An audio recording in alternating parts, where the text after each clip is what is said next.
안녕하세요. 커피앤톡입니다. 오늘도 와주셔서 감사드리고요. 바로 사연을 읽어보겠습니다. 안녕하세요. 저는 40대 후반 여자입니다. 내년이 되면 앞자리가 이제 5로 바뀌는데 이 나이에도 20대처럼 세상을 살아가는 건 정말 알다가도 모르겠습니다. 죽는 날까지 풀리지 않는 숙제겠지요.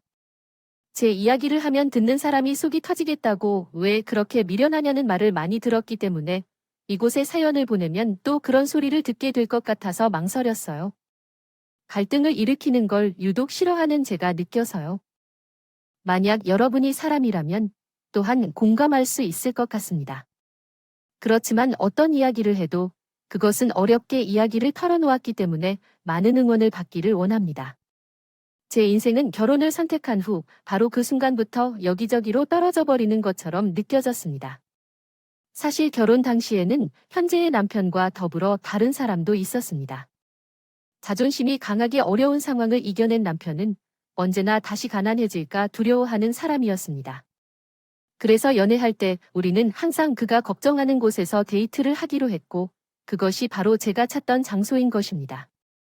밥을 먹었으니 소화를 위해 30분 정도 걸어갈까요? 아, 제 발이 오늘 구두를 신었는데 아프다는 것을 잊고 말했군요. 아이 가구는 르다. 예쁘게 보이고 싶으니까 그래 2,000원이나 잔인한 말이야? 동네 커피값이 더 비싸다니까 내가 알아온 대로 가면 훨씬 싸게 먹을 수 있어. 어차피 뱃속에 들어가면 다 똑같잖아. 분위기 잡을 줄도 모르는 남편이 때론 그런 말을 할 때면 기분이 확 상하더라고요. 그래도 데이트인데 여자로 대접받지 못하는 느낌이 들었죠. 그럼 못하러 밥은 먹어 아무거나 먹고 배만 부르면 되는데? 당신하고 만나는 게 그렇게 개선이 된다면 돈 안 벌어서 안 만나고 살아도 낫겠다. 데이트를 다 망쳐서 집으로 돌아온 적이 있었어요. 그날은 정말 미안해할 만큼 옹졸하게 굴었어요. 그렇게 다 아까워서 데이트가 어떻게 될지도 몰랐어요. 당신과 만나면서 내가 여자로서 느끼는 감정을 못 받았어요. 우리 노후에 대해 생각하면서 깊이 고민했죠. 아이 참, 우선 당신한테 통장을 보여주고 싶어요. 이 통장이 어떤 건데요? 20대 남자가 노후를 생각한다는 게 그때만 해도 신기하게 느껴졌어요. 우리 연애하는 동안 아껴놓은 돈이에요. 이 돈은 언제쯤 모았을까요? 젊을 때 힘들고 노년에 여유롭게 살자. 지금은 단 몇천 원일지라도 이것이 모이면 엄청난 일이 될 수 있다는 이유예요. 티끌만 모아도 태산이 된다는 속담도 있잖아요. 그러니 아껴가며 살면 60대가 되었을 때 둘만으로도 충분할 거예요. 저희가 그 당시에 결혼했다면 앞날이 어렵다고 생각했어요. 제가 살던 환경과의 차이가 너무 커서 극복할 수 있을지도 의심이 들었어요.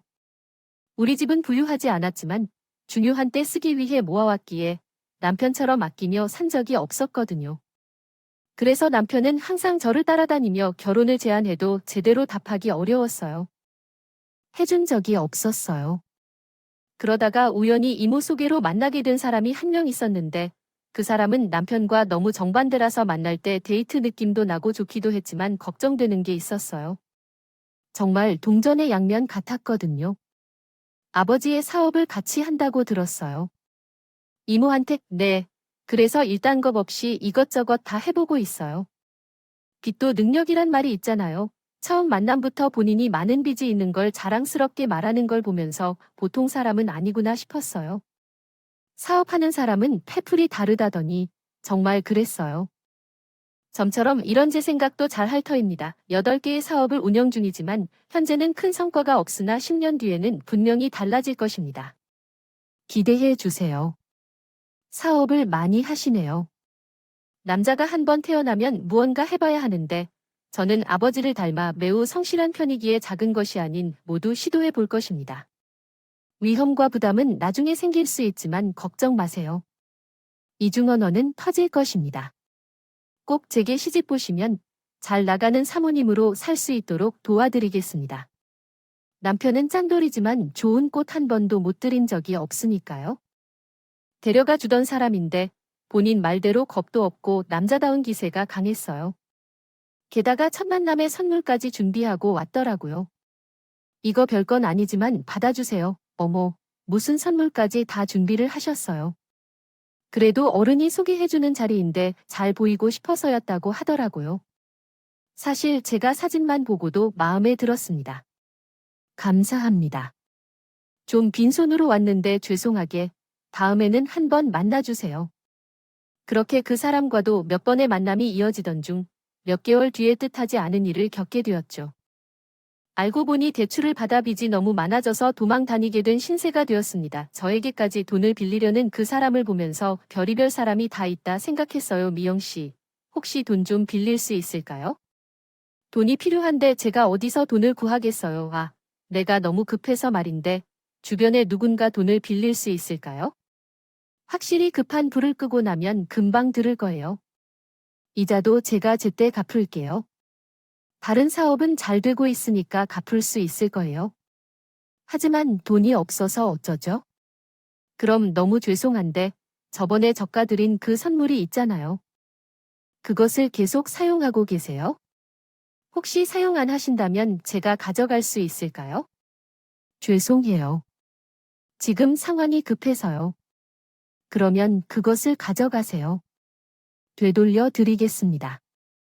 준 선물까지도 가져가는 걸 보니 황당하기 짝이 없었어요. 결국 연락도 없이 그 사람은 사라지고 버렸고 그때까지도 변함없이 쟤를 지켜보던 남편이 그 소식을 듣고 바로 찾아왔어요. 제가 남자로서는 흠집이 있을지 모르지만 만점짜리 남편이자 아빠가 될 준비는 정말 열심히 해볼 거예요. 그러니까 제발 저랑 결혼해 주세요. 당신을 놓치고 싶지 않아서 그래요. 다시 한 번요. 변함없는 그의 마음이 고매스러웠기도 하다. 그런데 결혼 후 남편은 연애할 때보다 훨씬 더 심해졌어요. 밖에서 좋지 않은 일이 있으면 집으로 그 일을 전부 가지고 왔죠. 정말 지친다. 지쳐 살기가 너무 힘들었어요. 아이를 홀로 키우면서도 남편의 눈치만 살포시 씀이었죠. 벌어도 끝이 없고 내가 좀 나중에 낳을 걸 어떻게 그런 말을 하냐고 어린아이라도 알 수 있다. 그런 말은 다 듣고 느낄 수 있어 말 조심해야 해요. 자기가 힘들어지면 아이 앞에서도 그런 말을 할 거야. 솔직히 아이를 키우면서 둘 중 하나가 힘들어지는 것을 견딜 수 없었어요. 아니, 이게 얼마나 무슨 소리야. 당연한 일 아니겠습니까? 아, 그리고 대낮에도 왜 불을 켜놓고 계시는 거예요? 콘센트도 사용하지 않는 건 빼는 게 얼마나 많이 말했는데요. 당신이 그러니까 우리가 힘들게 지내는 거예요. 아니, 왜 내게 책임을 돌릴까요? 아내라는 사람이 집안에서도 아끼고 그렇게 사는 게 맞겠죠. 한여름에도 선풍기를 매일 돌리고 우리 둘이서 있어도 불을 다 켜고 당신이 돈을 낭비하는 것 같아 허리가 휘어지게 돈을 쓰고 힘들어질수록 입에서 직접적인 말을 하는 남편을 보며 실망이 더해졌어요. 그래서 목소리를 높이며 많이 싸웠어요. 그리고 대화가 아니라 벽에게 말을 하는 기분이 들었어요. 이 정도로까지 촬영하게 되어서요.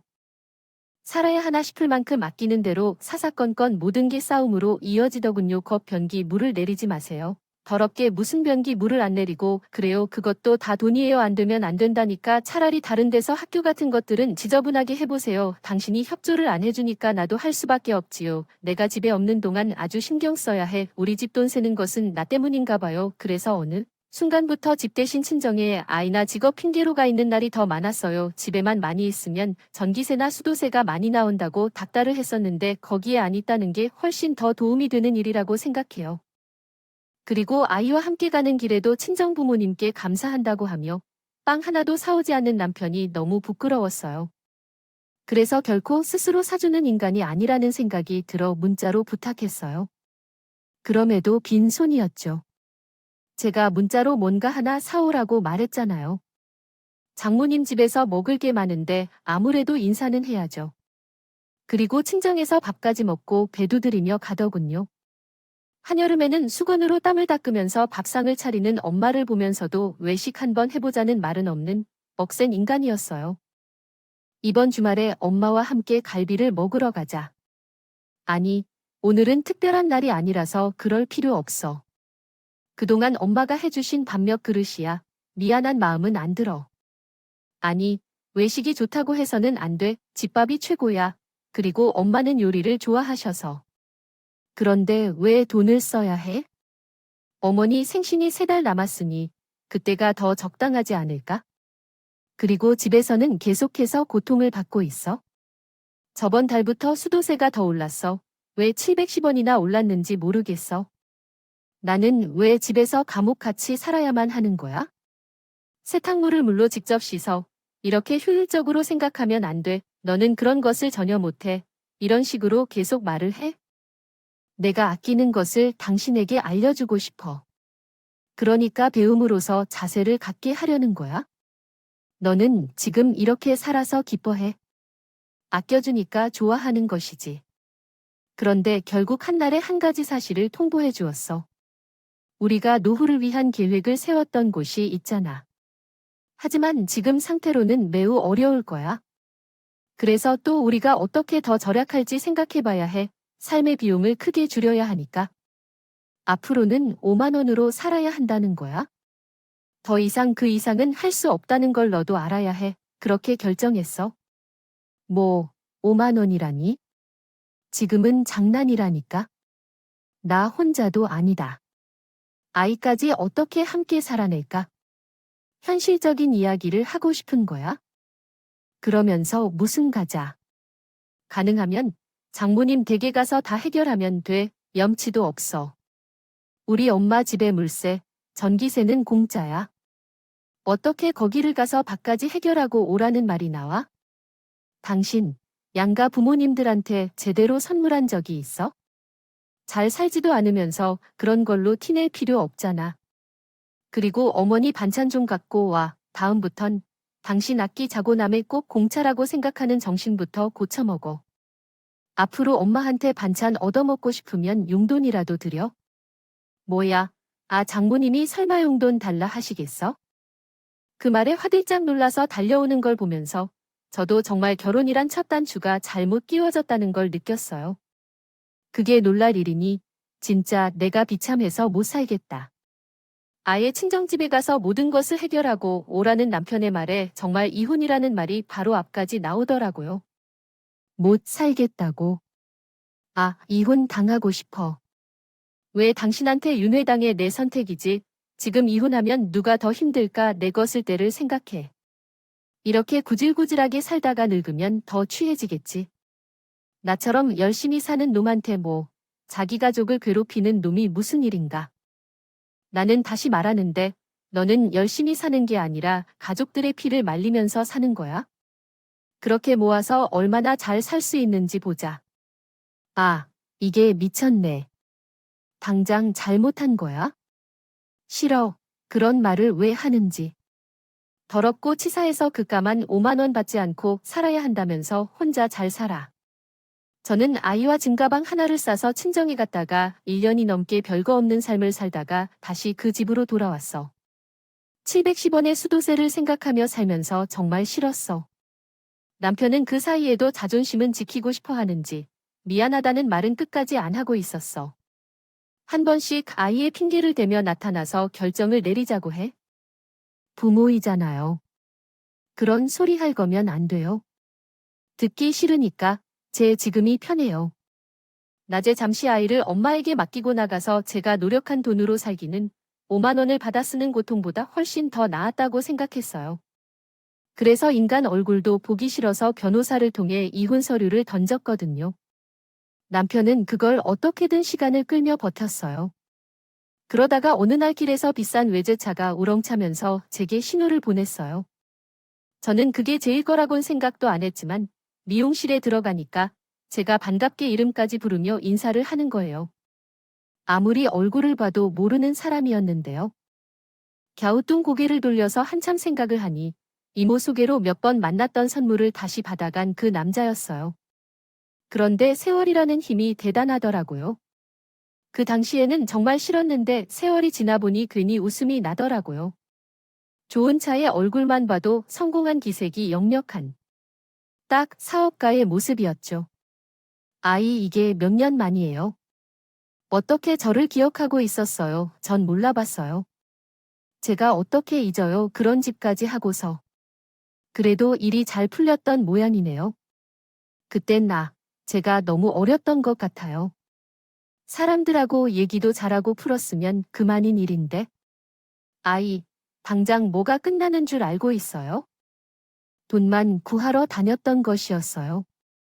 미친 놈처럼요. 그게 제 인생을 그냥 다 바꿔놨어요. 좋은 경험이었네요. 지금 생각해보면 저는 선물 주고서 다시 갖고 간 이상한 사람으로 아직 남아있거든요. 세월이 지나니 다 웃을 수 있게 됐어요. 농담처럼 웃으면서 아무렇지 않게 그 이야기를 하는데 갑자기 그 남자 얼굴이 굳더라고요. 모르시겠죠? 그때 얼마나 비참하고 가서도 후회했는지. 제가 정말 돌이키고 싶은 순간이 바로 그때예요. 근데 참, 이렇게 또 만나게 해주니 다행이에요. 많이 힘들면 그럴 수 있죠. 그나저나 결혼은 하셨죠? 아니요, 정말 혼잡합니다. 그렇군요. 저는 아이 하나를 키우고 있어요. 결혼한 건 나중에 이모님 등에 들었습니다. 그날 술을 많이 마셨어요. 저는 속상해서 그 때문이에요. 네, 제가 정말 좋아했었거든요. 잘해보고 싶었고, 이젠 내일부터 사업에 집중해야 해서 결혼도 하고 더 나아지기 위해서 그런 비굴한 집까지 무릅쓰고 그냥 하다 보니 나중에 미영 씨한테 가기엔 용기가 없더라고요. 아니에요. 옛날 일이니 다 잊으세요. 그럼요. 불편함을 잊어도 돼요? 그 남자에게는 그때의 일이 굉장히 괴로운 기억으로 남아있는 것 같더군요. 그래서 이야기를 하다 보니 어쩔 수 없이 남편과 사정까지 다 털어놓게 되었어요. 어차피 잠깐 만나고 헤어지면 그만인 사이니까 거짓말로라도 잘 산다고 할까 고민도 했지만 왠지 모르게 젊을 때 만난 사이라서 그런지 옛날 친구를 만난 기분 같은 것이 들었어요. 그래서 솔직해지더라고요. 그런데 갑자기 그 남자가 파일 하나를 꺼내더니 제가 적임자를 만났다고 하는데요. 라고 말했어요. 네. 제가 현재 하고 있는 사업 중 하나가 유아용품이에요. 아이를 키운 경험이야 참 중요하더라고요. 회사에는 젊은 여직원과 남자들밖에 없어서 이런 부분에 대해 잘 설명해 줄 사람이 없어요. 그래서 사람을 구해볼까 생각 중이었거든요. 옛날 빚을 이렇게나마 갚고 싶어서 함께 일해 주실 분이 좋겠지만 예전에 아이에게 사준 브랜드 제품이었기 때문에 반가운 비명이 터진 거죠. 우리 브랜드를 아세요? 라고 물으면 당연하죠 하겠지만 유명한 제품으로 아이들에게 큰 사랑을 받으니 이런 대형 회사를 맡고 있구나. 이런 생각도 드네요. 결혼 전에 했던 일이 다 그들이었어요. 경력이 중간에 없지만 당연한 거죠. 그걸 이해합니다. 또한 체계적으로 프로젝트를 준비하고 있는 것들을 보니 파일 하나만 봐도 믿음이 가더라고요.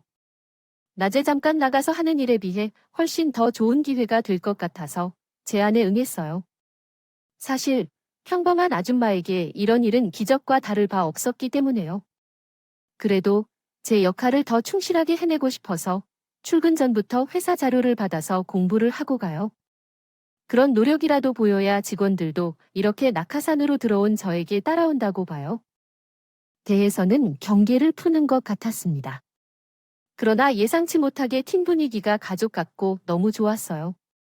질색을 앞두고 있는 여직원도 있었고 모두가 제 동생이나 후배 같은 느낌이었어요. 그렇게 함께 신제품 출시부터 잡지 창간 준비까지 모두 맡아서 했고 사람들에게는 다 말하지 못했지만 대표님과의 신기한 인연 덕분에 이렇게 돼도 알만한 큰 기업에서 일을 해볼 수 있게 된 것에 기쁨을 느꼈죠. 또한 이 모든 경험이 남편의 생활비 개념이 아니라 제가 직접 벌어서 할 수 있다는 것이 가장 큰 행복이었던 것 같아요. 그리고 그 어느 때보다 큰 행복을 느낄 수 있게 해준 것도 그 인간은 한 꿈도 못 꾸던 갈비로 외식하고 엄마에게 그동안 받지 못한 칭찬과 사랑을 돌려주는 것이었습니다. 저는 못했던 효도를 이제 조금씩 할 수 있었어요. 남편은 계속 고집을 부리며 시간을 벌다가 결국 술에 취해 폭발하는 일이 벌어졌어요. 차라리 나를 찾아와서 그런 난동을 부려줬다면 상황이 덜 혼란스러웠을지도 모르겠어요. 야근 후 집에 돌아왔더니 엄마가 깨진 그릇을 치우고 있었고 집안이 엉망이 되어 있었어요. 엄마가 무슨 일이야? 만지지 마. 다쳐 했는데 한쪽에 술에 취한 남편이 잠수를 타고 돈을 내놓으라고 했어요. 여태 내가 벌어서 널 먹이고 사는데 라고 했지요. 어머님께서 집을 팔아서 돈을 내놓으라고 하셔야 해요. 그 전까지는 결코 가지 않을 거예요. 한 달에 5만 원씩 생활비로 받았으니 그만큼 주시면 돼요. 제 남편 얼굴에 5만 원짜리를 던지며 괴롭히기 시작했어요. 지금 당장 나가세요. 야, 이혼하자 하셨군요. 그게 제가 원했던 것이에요.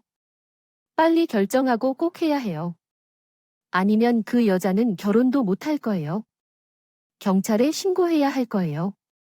당신, 그때 그 남자한테 버림받은 적이 있지 않니? 알려면서 그렇게 말하지 마. 그 남자와 안 돼서 그만큼 나한테 준 거잖아요.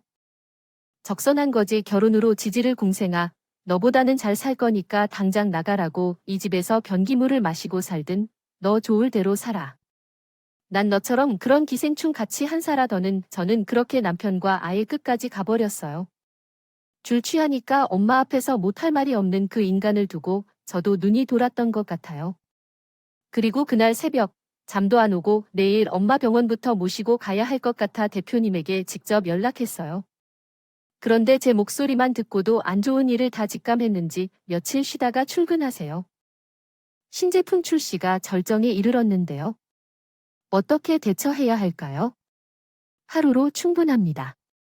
음악가 이 시간에는 약간 바빴던 것 같으나 괜찮아요. 대표님, 혹시 집 안전을 위한 잠금 장치가 어디에 있는지 아시나요? 도둑이 들었나 했어요. 아니에요. 술 취한 남편이 와서 난리를 피우고 나갔는데요. 또 이런 날이 생길 것 같아서요. 엄마가 집에 혼자 남아 있으니까요. 그러나 이 말을 살짝 해보니 새벽에 운전기사와 회사 보안 담당자를 불러오게 되었어요. 그러자 집 담벽부터 현관문까지 철저한 보안 설정을 마치고 나갔다. 남자가 오랜만에 이렇게 강하고 든든한 존재임을 느끼게 되었다. 그 존재가 있어서 마음이 조금 안정되었다. 이후 회사 대표는 집안일에 신경을 자주 써주곤 했다. 그러던 중 나도 더는 숨길 게 없었다. 곧 법원에 가야 할 날이다. 그런 일들도 다 부끄러운 기억이나 생각이 들곤 했다. 당연하다. 우리 회사의 중심 인물인 팀장님이었으니까. 그때 갑자기 누군가가 나를 팀장님이라고 불렀다. 당황스러웠지만 다음 주에 승진 발표가 있을 거예요. 미리 축하드립니다. 예상치 못한 기쁜 소식을 들려주셔서 감사합니다. 회사 업무도 인정받고 잘 할 수 있는 게 있을 것 같아 다시 자존감을 찾을 수 있었어요. 고맙다는 마음이 있었는데 선물까지 받을 수 있어서 두 마리 토끼를 잡은 기분이었어요. 요즘 리뷰를 보면 예전 제품보다 훨씬 섬세해졌다는 말이 많아요. 주부들이 만든 것 같다는 말을 들으면 제가 팀장님이다 싶어요. 저도 감사해요. 좋은 기회를 주셔서. 그리고 제가 드리는 승진 선물이 하나 더 있는데, 네, 선물이에요. 그러다가 갑자기 외제차 키를 건네주는데, 순간 너무 놀라서 두 눈을 동그랗게 뜨고 있었어요. 요즘에는 차 없이 다니는 학부모가 없어요. 아, 나중에 어머니랑 아이랑 여행을 하려면 필수적이에요. 대표님, 어떻게 이런 선물을 받아야 되는 거죠? 받아야 한다면 올해의 성과로 받게 될 거예요. 그만큼이죠. 예전에 받았던 선물을 이제야 갚는다고 생각해 주세요. 그래서 내 상황에서는 꿈도 못 꿀 벤츠를 승진 선물로 받게 되었고, 팀장이라는 높은 직급에 오르면서 정말 인생이 한순간에 펴진 느낌이었어요. 그리고 조심스럽게 제게 이야기를 꺼내시더라고요. 정리를 해주신 후에 저한테도 기회를 줄 수 있나요? 그것이 회사에서 만나는 사이가 아니라 옛날처럼 다시 만나서 데이트도 할 수 있는 기회를 줄 수 있는지 묻고 계시는 거죠. 그동안은 혹시 제가 다가가는 게 미영 씨에게 불리한 일이 될까 봐 기다려왔습니다. 그러니까 신중하게 생각해 주세요. 그 사람의 진심이 느껴지면서 저도 그 말에 마음이 조금 움직여요. 그렇게 남편과의 이별을 맞이하게 될 날의 오전에 운전기사가 우리 집 앞에 와서 기다리고 있다고 하더라고요. 어째서 이 시간에 오신 건가요? 아, 대표님의 지시가 있어서요. 제가 모셔갈게요. 오늘은. 그리고 그때 마침 대표에게 문자 한 통이 왔습니다. 기죽지 말고 당당하게 엄마로서 다녀오세요. 또한 오늘은 남편, 콧대를 확실히 쓰고 돌아오세요. 파이팅! 이 말을 듣자마자 모르게 눈물이 흘러내려갈 것 같아요. 뒤에서 조용히 챙겨주시는 마음이 정말 감사했어요. 그래서 마지막으로 생각하고 평소보다 더 단정한 옷을 선택해 차려입고 운전기사를 타고 대동에서 법원으로 향했어요. 집을 나간 순간부터 남편의 도움이 일체 없었던 상황에서 순조롭게 진행되었어요. 이미 물러날 길 없이 진흙탕 싸움을 치른 지금 그 사람의 목소리만 들려도 소름이 돋는 거라고요. 특히 저희 엄마에게 이런 꼴까지 보이면서 이혼하게 된 것이 무엇보다 저에게 큰 상처이었어요. 그런데 남편이 전과 다르게 변한 제 옷차림을 가만히 보고는 남자라도 하나 잡은가 봐 비아냥대더군요. 그래서 전 평소보다 더 냉정한 목소리로 그런 당신은 변기물로 머리 감고 온 것 같아. 쉰내 나는 듯 하고 말했더니 흥분하지도 않고 침착하게 대응하자 당황했다고 합니다. 소송 중에 알게 된 바에 의하면 남편이 어디서 얻은 정보로 주식에 몇 천을 투자했는데 아예 거지가 된 것 같다고 해요. 그래서 어떻게든 이혼을 막으려 했지만 이미 양육도 오랜 시간 동안 안 한 상황에서 모든 것이 저에게 유리하게 전개된 것 같아요. 흐르다.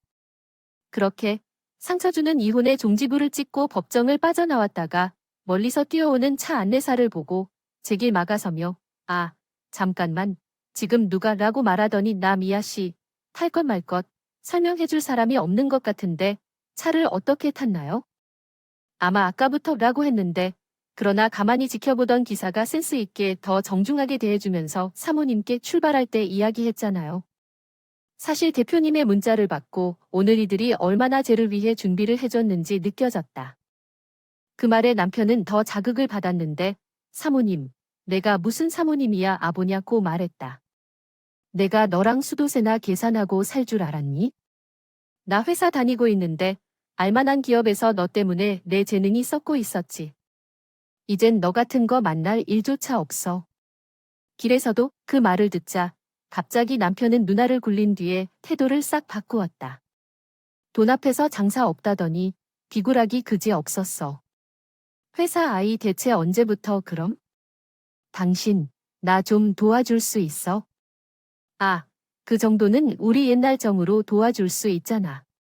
나 지금 우리 아파트 날려먹게?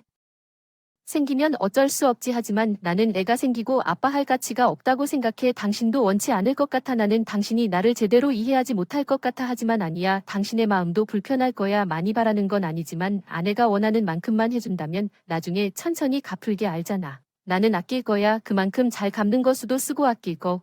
변기물도 모으고 그 몇천 원을 다 모으려면 오랜 시간이 걸릴 텐데 그렇게 간장병만큼도 못하게 사니까 내게는 딱 그 정도가 돼. 평생 돈을 몇 번 모아봐서 살아보면 어떨까. 더 깊게 생각해 봐야겠네. 나도 너를 좀 더 알고 싶어.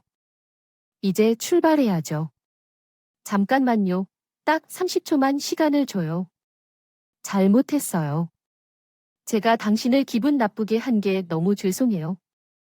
어머니께도 사과하고 다시 좋게 만들 것이에요. 어떻게 하면 좋을지, 뭐가 좋을지 모르겠어요. 그냥 이전처럼 열심히 사랑으로 보답할게요.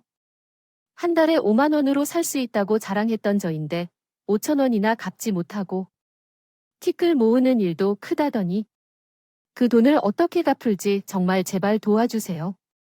누가 여보라고 하시는 건데 누가 어디서 여보라는 말씀을 하시지?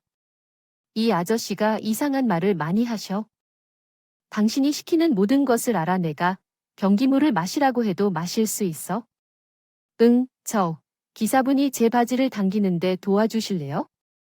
그렇게 바지 밑가랑이까지 자꾸 늘어지는 부분 같은 남편을 떼놓고 저는 벤치에 올라타 편안하게 집까지 왔어요. 그리고 가는 길에 대표님께 감사하다는 인사를 전했어요. 사실 때때로 누군가를 만나서 잘 살 수 있는지에 대한 걱정보다 훨씬 것 많게 변한 상태라 쉽지는 않을 것 같지만 그래도 전 남편 같은 구질구질한 인간 덕분에 괜히 좋은 사람까지 나쁘게 보는 일은 하지 않으려고 해요. 계속해서 일을 하면서 관계도 천천히 만들어가기로 결심했습니다. 무엇보다도 그런 인간과는 끊고 마음이 편안해요. 그 인간은 제와 이혼 후 재산의 절반을 주어야 했어요. 그동안 살면서 돈은 전 남편이 벌었지만 살림은 제가 다 한 것이 인정되면서 재산 증식에도 제 기여가 인정됐죠. 재산까지 절반이 저에게 주어져야 하니 전 남편은 억울하다며 아주 바닥에 드러눕고 대굴대굴 구르며 진상을 피했어요. 그런 사람에게 내 몫을 가지고 간다는 것에 대해 왜 배 아프냐고 소리를 질렀고 나갔어요. 속 시원한 승소, 이혼과 함께해요. 비록 사는 동안 고통이었지만 제 손으로 선택하고 벗어난 이후로는 새로운 행복이 기다리고 있어요. 감사의 인사를 전합니다. 아이를 계속 생각하고 가정을 지키겠던 이유 때문에 그것을 버티고 있었다면 지금쯤 더 최악의 상황에 처해 있었겠죠. 때로 이혼이 나쁜 선택만은 아니라는 것을 여러분께 전하고 싶었습니다. 제 이야기를 들어주셔서 감사합니다. 지금까지 커피앤톡이었습니다. 오늘도 끝까지 함께 해주셔서 감사합니다. 또 다음 영상에서 만나 뵙겠습니다.